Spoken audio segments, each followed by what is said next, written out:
Hello दोस्तों, स्वागत है आपका फॉरएवर यूनिक में। काफ़ी दिनों बाद वीडियो लेकर आया हूँ। तो दोस्तों, वीडियो को लाइक ज़रूर कीजिएगा और रटा रोटाया शब्दों में वही बोलूँगा। चैनल पर अगर आप नए हैं तो चैनल को सब्सक्राइब ज़रूर कीजिएगा। जी हाँ दोस्तों, आप लोगों को वैसे तो बहुत सारे लोगों ने ये बताया होगा, सब अच्छा बताया होगा। क्राउन XTI के बारे में आपको सब ने इतना अच्छा बताया होगा कि इससे अच्छा कोई एम्प नहीं बना। लेकिन आज मैं बोल रहा हूँ कि ये जो एम्प है ये बेकार एम्प है। लेकिन इसको साबित करने से पहले वीडियो को आप पूरा देखिएगा। उससे पहले अपना कोई भी कमेंट मत डालिएगा, ठीक है ना, क्योंकि मैं कैसे खराब है ये बताऊंगा, साथ ही इसमें क्या अच्छा है इस बारे में भी चर्चा करूंगा। तो वीडियो पर बने रहिएगा। आगे बढ़ने से पहले लाइक जरूर कीजिए। दोस्तों, मैंने अक्सर लोगों को ये बात करते देखा है कि जहां पर क्राउन की बात आ जाती है लोग कहते हैं वहां बात ही खत्म हो गई, यार वो तो सबसे अच्छा एम्प है। ज्यादातर लोगों के मुंह से यही सुना है मैंने। दुकानदार भी आपको बेचते टाइम उसको यही बोलेंगे कि ये सबसे अच्छा एम्प है, और उनका कहना सही भी है। ऐसा नहीं कि वो गलत कह रहे हैं, लेकिन बेकार किसके लिए है ये आपको सोचना पड़ेगा और किन कारणों की वजह से मैं इनको बेकार कह रहा हूं इस एम्प को। जबकि ये मेरी पहली पसंद है, उसके बावजूद भी मैं जानूंगा कि इसमें क्या क्या चीजें बेकार हैं और किसके लिए बेकार है। साथ ही साथ हम लोग ये भी जानेंगे कि इसका जो प्रीसेट है वो हम लोग कैसे एडिट कर सकते हैं, कैसे सेव कर सकते हैं, और किस तरीके से इसके DSP का हम लोग उपयोग कर सकते हैं। ज्यादातर लोगों को मैंने ये देखा है दोस्तों कि छोटा सेटअप होता है, जस्ट शुरुआत कर रहे हैं, एक बजट है उनके पास 2, 2.5 या 3 लाख रुपए के आसपास का उनका बजट है, और उनको जो है कोई क्राउन एम्पलीफायर सजेस्ट कर देता है। ऐसे में अगर वो ये क्राउन का एम्पलीफायर लेते हैं तो मैं समझता हूं ये उनका एक बहुत बड़ा गलत डिसीजन है। साथ के साथ अगर उनको इसके बारे में नॉलेज है तब तो फिर अच्छी बात है, लेकिन अगर इसके बारे में वो कुछ नहीं जानते, जस्ट वो शुरुआत कर रहे हैं, तो मैं रिकमेंड करूंगा बिल्कुल ना लें। उसके कुछ कारण है। सबसे पहला कारण मैं आपको गिना देता हूं, ये एम्पलीफायर रफ एंड टफ नहीं है दोस्तों। अगर आप चाह रहे हैं, जैसे अन्य एम्पलीफायर आप गाड़ियों में रखते हैं, कई बार वो गिर भी जाते हैं वो एम्पलीफायर, कई बार आप लोगों की सप्लाई बहुत ज़्यादा फ्लक्चुएट कर रही होती है, कम ज़्यादा हो रही होती है सप्लाई। अगर उस केस में आप इसको यूज करते हैं तो जाहिर सी बात है इसमें प्रॉब्लम आएगी ही आएगी, या तो ये अच्छा परफॉर्मेंस नहीं देगा। तो पहली बात, ये एम्पलीफायर रफ एंड टफ बिल्कुल नहीं है जैसा इंडिया में चलता है, ठीक है ना। हम लोग दूसरे बिंदु पर थोड़ा प्रकाश डालते हैं कि ये क्यों बेकार है। इसका जो रिपेयरिंग कॉस्ट आता है दोस्तों वो काफी ज्यादा आता है।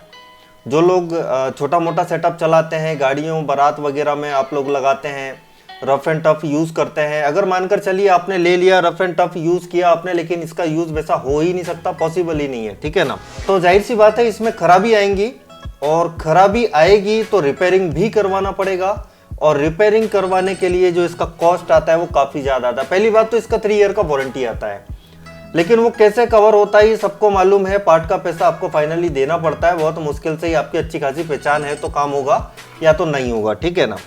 ये प्रैक्टिकल बात कर रहा हूं मैं, सुनी सुनाई बात मुझे ना करना पसंद है ना देखना पसंद है, ठीक है ना। तो ये जो एम्पलीफायर है इसका रिपेयरिंग कॉस्ट ज्यादा आता है। SMPS जल गया तो भी आपका बहुत ज्यादा कॉस्ट बैठ जाएगा, ठीक है। तीसरे बिंदु पर हम लोग चर्चा करते हैं, ये आपका जो लोकल मिस्त्री जो होते हैं ना, जो लोकल में आपके एम्पलीफायर वगैरह रिपेयर करते हैं, मैं हर किसी को तो नहीं कहूंगा, लेकिन अगर आपके क्षेत्र में जो भी एम्पलीफायर रिपेयर करता है 90% चांसेस हैं कि वो इसको नहीं बना पाएगा।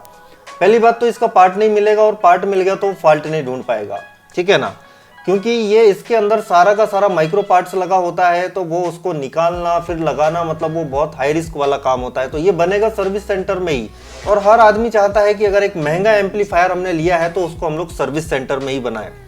तो अगर आपके यहाँ से सर्विस सेंटर दूर है तब तो आपको बहुत सारी प्रॉब्लम होने वाली है। सर्विस सेंटर तक इसको पहुंचाना, फिर वहां से आना, बीच का ट्रांसपोर्टेशन का खर्चा, मतलब आप लोग समझ सकते हैं कि कितना खर्चा होगा, ठीक है। इसका मतलब ये नहीं कि एम्पलीफायर पूरा बेकार हो गया, इसकी अच्छाई के बारे में भी आगे मैं बताऊंगा। आपको बहुत सारे लोगों ने ये बताए होंगे कि XTI सीरीज ऐसा बचता है बिल्कुल धमाकेदार, इसको लगाने के बाद जैसे चमत्कार हो जाता है, तो ऐसा बिल्कुल नहीं होता।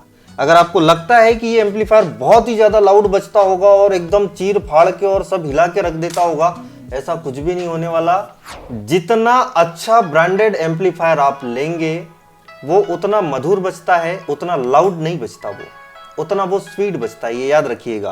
तो कभी भी आप ये ना समझे कि एम्पलीफायर बहुत ज्यादा लाउड होगा।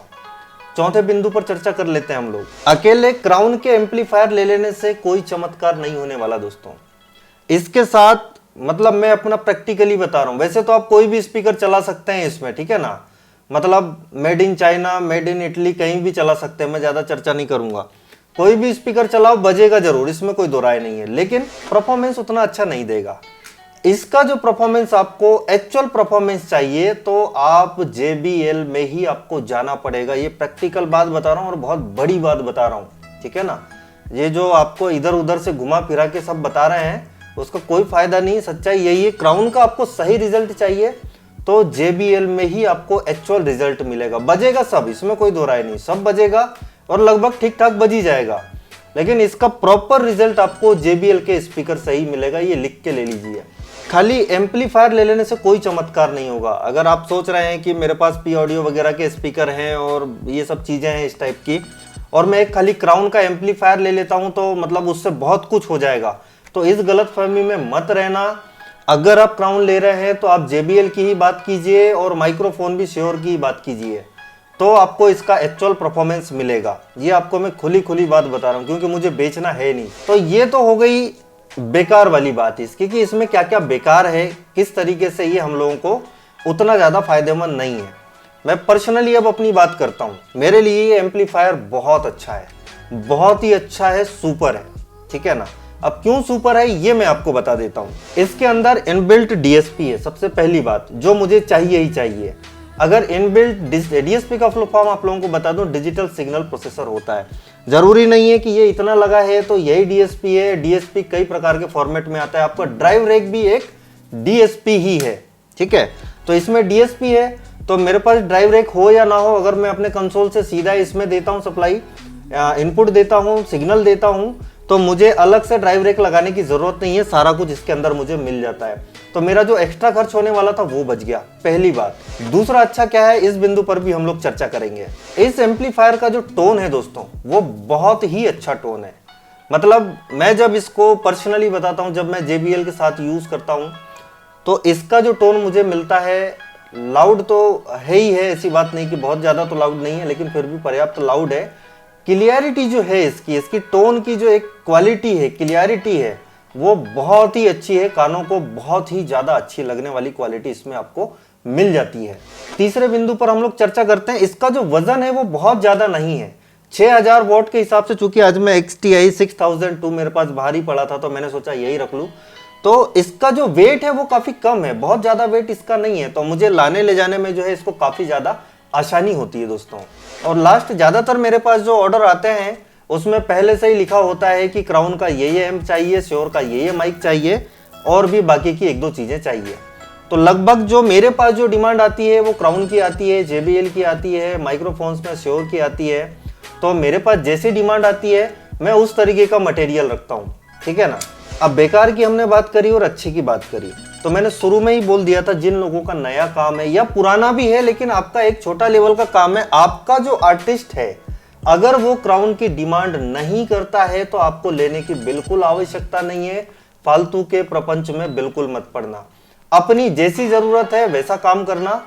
अगर मान के चलिए आपके आर्टिस्ट डिमांड करते हैं, अगर कहीं से भी आपका बैंड आ रहा है, उसने कहा हमें क्राउन का एम्प चाहिए, या इस तरीके की डिमांड इंक्वायरीज आपके पास आने लगती हैं, उस कंडीशन में ही आप इस एम्पलीफायर को लीजिए।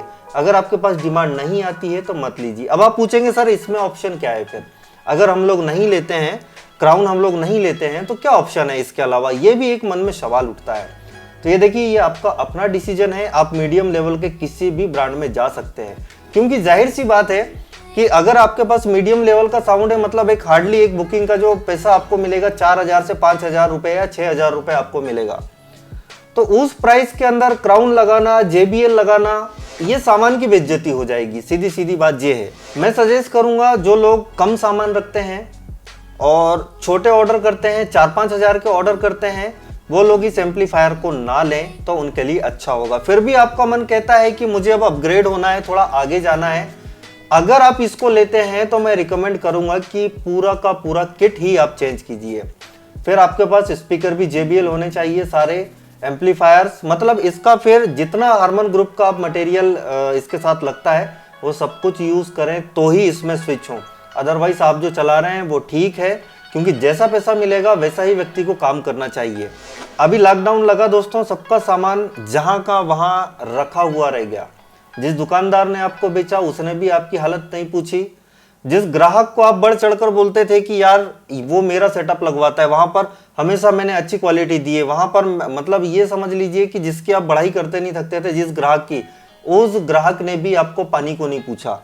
तो सीधी सीधी बात यह है, ग्राहक जो होगा वो भी आपके बारे में बहुत ज्यादा नहीं सोचेगा, चाहे आप क्राउन ले लें। तो ये तो थे इसके कुछ फायदे और घाटे। इस पर आप लोगों की क्या राय है? मैंने फायदे और घाटे दोनों ही चीजें आपको बताए हैं कि किनके लिए ये एम्पलीफायर अच्छा है और किसके लिए ये एम्पलीफायर अच्छा नहीं है। बीच में एक छोटी सी जानकारी दोस्तों, अगर आप लोग चाहते हैं कि हम इसके डीएसपी के बारे में जाने, ड्राइव रेक के बारे में जाने, कंसोल के बारे में सारे फंक्शन हम लोग जाने, तो 599 का मेरा प्लान है यूट्यूब पर। आप चाहें तो वहां जाकर मेरे चैनल पर जाकर उसे सिंपली ज्वाइन कर सकते हैं। ये आपकी स्वेच्छा है, करें तो ठीक, ना करें तो ठीक, मेरी तरफ से कोई दबाव नहीं है। लेकिन आगे अगर आपको बढ़ना है तो मैं कहूंगा आपको जरूर से ज्वाइन कर लेना चाहिए। तो चलिए अब आगे हम लोग जानते हैं इसके डीएसपी की सेटिंग के बारे में कि किस तरीके से हम लोग इसकी सेटिंग कर सकते हैं। आइए दोस्तों, इसकी प्रीसेट की जो सेटिंग है उसके बारे में हम लोग जानते हैं। यहाँ पर आप देखेंगे सेट या एंटर का बटन आपको दिखाई दे रहा है। क्योंकि मैं स्क्रीन की तरफ जब लेंस ले जाऊंगा तो इधर फिर अंधेरा हो जाएगा, आप लोगों को ऐसे ही समझकर काम करना होगा। तो सेट और एंटर से हम किसी भी प्रीसेट को सेट कर सकते हैं या प्रीसेट में एंटर हो सकते हैं। दूसरा अप एंड डाउन का बटन है जो कि यहाँ पर आपको दिखाई दे रहा है। तो इसमें जो है दोस्तों, आप किसी भी प्रीसेट को ऊपर नीचे कर सकते हैं या उसकी कोई सेटिंग कर सकते हैं। मैं रिकमेंड करूंगा अगर आप इसका डीएसपी सेट कर रहे हैं तो आप इसका जो पीसी का सॉफ्टवेयर है उसको यूज करेंगे तो काफी अच्छा रहेगा। लेकिन आप इससे भी सेट करना चाहते हैं तो काफी कुछ सेटिंग हो जाती है दोस्तों, पूरी ही हो जाती है, लेकिन कुछ एक एडवांस चीजें हैं जो आपको सॉफ्टवेयर से करने में ज्यादा आसानी होगी और अच्छा भी रहेगा।